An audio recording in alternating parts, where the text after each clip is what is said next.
আসসালামু আলাইকুম প্রিয় শিক্ষার্থী বন্ধুরা, আশা করি সবাই ভালো আছে। এখন আমি তোমাদের সামনে হাজির হয়েছি বিস্তার পরিমাপ অধ্যায়ের উদাহরণ 4 নম্বর অঙ্কটি নিয়ে। উদাহরণ 4 নম্বর অঙ্কটিতে বলেছেন যে চলো সূত্র ব্যবহার করে ব্যাটসম্যান বি এর করা রানের ভেদাঙ্ক নির্ণয় করি। ঠিক আছে, তাহলে ভেদাঙ্ক যদি আমরা নির্ণয় করতে চাই তাহলে এই ধরনের আমরা একটা ছক তৈরি করব এবং বি যে 10 দিনের রান করেছে সেই 10 দিনের রানগুলো আমরা এখানে রেকর্ড করব। এখানে লিখেছি রান এক্স আই, আমরা এই রানগুলোকে আমরা কি দ্বারা এক্স আই দ্বারা প্রকাশ করব। তাহলে এখানে কয় দিনের রান আছে? 10 দিনের। ঠিক আছে, এখন আমি এই 10 দিনের রানগুলোকে মোট যোগ করব, যোগ করে কত হয় আমরা একটু দেখব। দেখো, তাহলে আমরা লিখতে পারি সামেশান এক্স আই। এখন যদি আমি এই 10 দিনের মোট রান যোগ করি তাহলে হবে আমাদের 530 রান।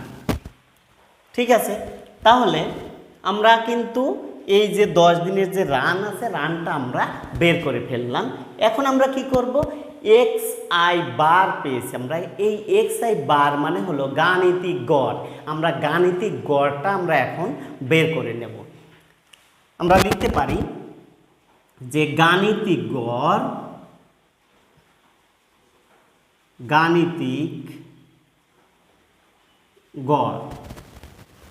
গাণিতিক গড়কে আমরা এক্স বার দ্বারা প্রকাশ করি, এক্স আই বার ইকুয়াল, উপরে লিখব কি summation x I divided N.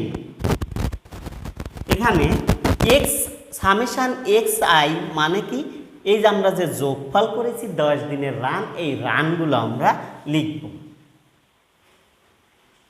530 এবং এন এর মান কত? ওই যে আমরা 10 দিনের রান যোগ করেছি বা উপাত্ত আমরা যেটাই বলি, আমরা 10 লিখে ফেললাম। এখন যদি আমি 530কে যদি 10 দ্বারা ভাগ দেই তাহলে আসবে আমার 53। তাহলে আমরা গাণিতিক গড়টা 53 পেয়ে গেলাম। আমরা এই 53টা এখানে এই যে এক্স বার এখানে এই ঘরের মধ্যে যে কোনো জায়গায় লিখে দিলেই চলবে। আমি মাঝখানে লিখে দিলাম 53।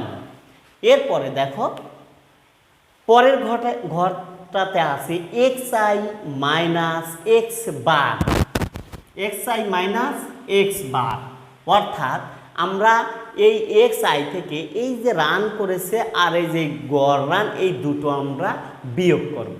বিয়োগ যদি করি তাহলে দেখো প্রথমে এক্স আই থেকে বাদ দিতে হবে এক্স বার, তার মানে এই 53 থেকে এই 53 বাদ দিতে হবে। বাদ দিলে কত আসে? 0 আসে কিন্তু।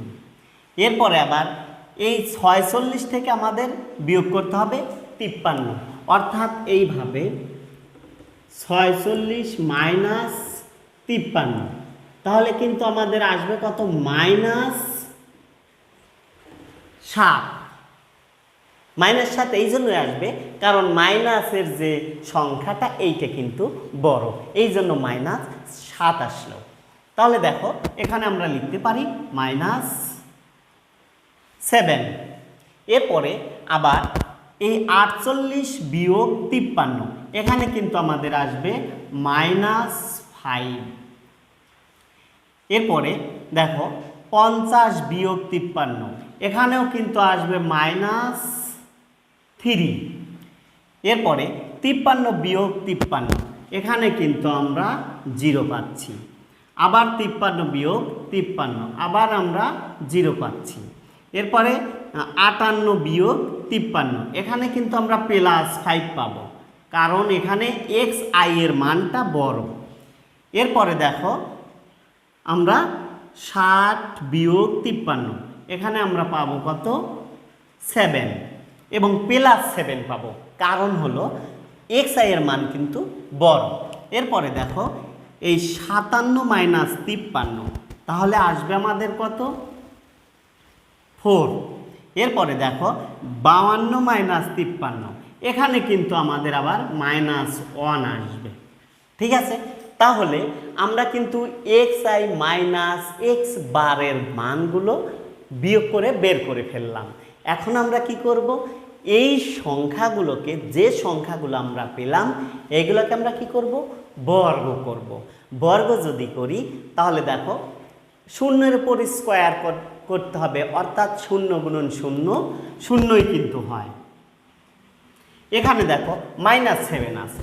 এখন -7-এর উপর যদি আমরা এভাবে স্কোয়ার করি, বর্গ করি, তাহলে কি হবে, মাইনাসটা কিন্তু প্লাস হয়ে যাবে, কারণ দুটো মাইনাস গুণ করতে হবে, মাইনাস গুণন মাইনাস, অর্থাৎ মাইনাস মাইনাস প্লাস। আর একটা জিনিস আমরা সহজভাবে আমরা বুঝবো, সেটা হলো মাইনাসের ওপর যদি পাওয়ার জোর হয় তাহলে সেটা প্লাস হবে, আর যদি পাওয়ার বিজোড় হয় তাহলে সেটা মাইনাস হবে। আমি আবারও বলছি, যদি মাইনাসের উপর পাওয়ার জোর হয় তাহলে প্লাস হয়ে যায়, আর যদি মাইনাসের উপর পাওয়ার বিজোড় হয় তাহলে সেটা মাইনাসই থাকে। তাহলে যেহেতু পাওয়ার আমার এখানে জোড় সংখ্যা, অর্থাৎ স্কোয়ার আছে, এটা কিন্তু জোড় পাওয়ার, এই জন্য এই মাইনাসগুলো সব কি হয়ে যাবে, প্লাস হয়ে যাবে।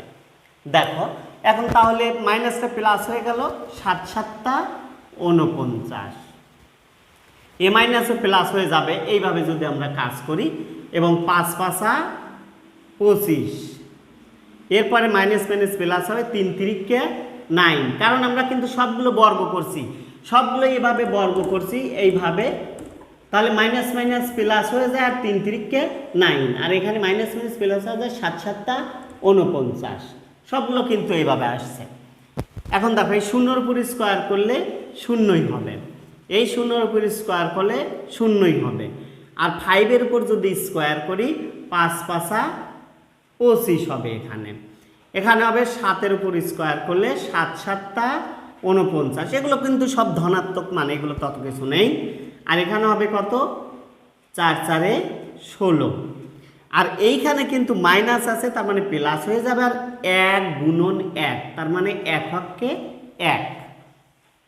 এখন আমি কি করব, এই সবগুলোকে যোগ করব, অর্থাৎ xi মাইনাস এক্স বার যে হোল স্কোয়ার লিখেছি, এই যে মানগুলো পেয়েছি এই মানগুলো আমরা একসাথে যোগ করব। যোগ যদি করি তাহলে কি আসে দেখো, তাহলে আমরা লিখতে পারি সামেশান xi মাইনাস xi বার ইকুয়াল, এখন দেখো, এখন যদি সবগুলো আমরা যদি যোগ করি তাহলে যোগফল হবে আমাদের 174 আমরা যোগফল পেয়ে গেলাম। এখন আমাদের কি করতে হবে, এখান থেকে কিন্তু ভেদাঙ্ক নির্ণয় করতে হবে, অর্থাৎ এই বি যে রান করেছে এই রানগুলোর আমরা ভেদাঙ্কটা বের করব। তাহলে দেখো আমরা ভেদাঙ্কের সূত্র লিখতে পারি যে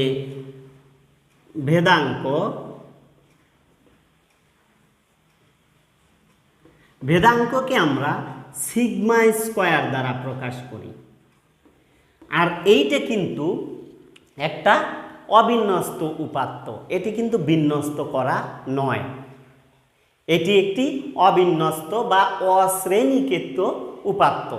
আর অবিন্যস্ত বা অশ্রেণীকৃত উপাত্তের যে ভেদাঙ্কের সূত্র আছে সেটি হবে এরকম, 1/n সামেশান ni ইকুয়াল 1, আর এইখানে হবে xi মাইনাস xi বার হোল স্কোয়ার।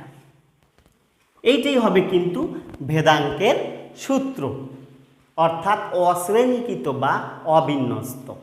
আর যদি বিন্যস্ত হতো তাহলে কিন্তু এখানে এফ হতো, কিন্তু যেহেতু এটা অশ্রেণীকৃত এবং অবিন্যস্ত সুতরাং এখানে এফটা গুণন হবে না।